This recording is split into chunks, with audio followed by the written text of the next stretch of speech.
The Serpent's Bride is coming out tomorrow, August 28th. Let me tell you about it. It is a vampire mafia dark romance. When Natty was just a child 80 years ago, her whole family was massacred in front of her. Her uncle and his gang had dared to cross the vampire gang that ran the area, and an enforcer was sent to deal with his loved ones, which happened to be Natty's family.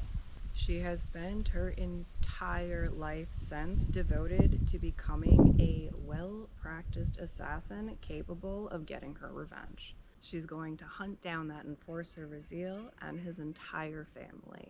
She discovers the perfect opportunity when she finds out a sacrificial human bride has been pledged to him. It's meant to be a punishment for the bride's father. As a Fae shapeshifter, Natty easily takes over that woman's role and puts herself in the position to get close. This is a dark romance. I'm going to lead with that and say check trigger warnings on it. They are listed on my website with the review. But if everything on that list is safe for you, I will say this one was a lot of fun.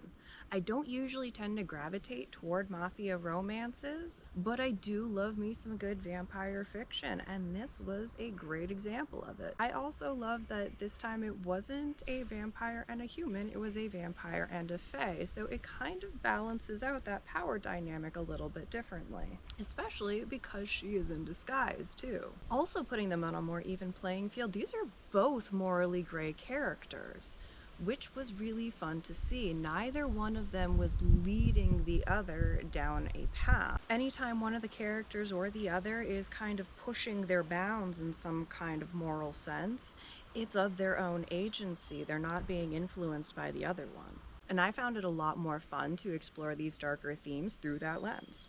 I also liked how realistic the progression of attraction felt in this enemies to lovers, because it is a true enemies to lovers. That is a very big hatred that is shared in the beginning, and it is pretty mutual. Or at least it would be if Raziel knew who she was. But I think the elements that they're attracted to in one another for their characters are extremely realistic. I'm very excited to see how far it is going to get pushed in this next book, because it is a duology. I'm excited to see where their relationship goes in terms of romance and spice, but I'm also excited to see where they go with their gray morals as well, because where it ended, that cliffhanger, I'm only going to tell you it's a cliffhanger, but it had me turning pages like more paragraphs were magically going to appear.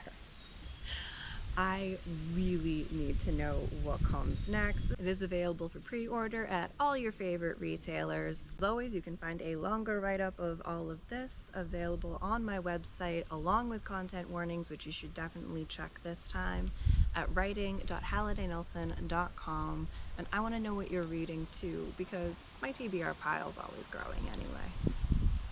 Happy reading.